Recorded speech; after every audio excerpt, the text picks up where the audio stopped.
Scenes that have shocked the world. And while the government has been firm in its condemnation, the UN is alarmed at the recurrence of violence directed at foreigners.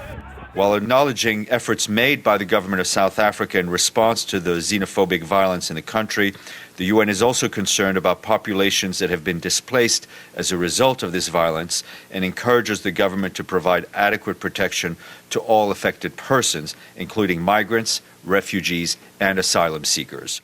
We pressed him further. I think a lot of people in South Africa and around the world are scratching their heads, given the role the international community played during the struggle for democracy in South Africa in terms of hosting people in exile and so forth. So what's your sort of read as to why this is happening in a country with such a history? I think what we're seeing, not only in South Africa but throughout the world, that migrants are at great risks.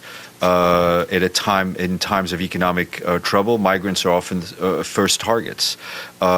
Migrants have rights. They need to be protected. Governments need to ensure that legislation is up to international standards, and the underlying causes need to be addressed. The UN called for perpetrators of violence and human rights violations to be held to account. Sherwin Bryceby's SABC News, New York.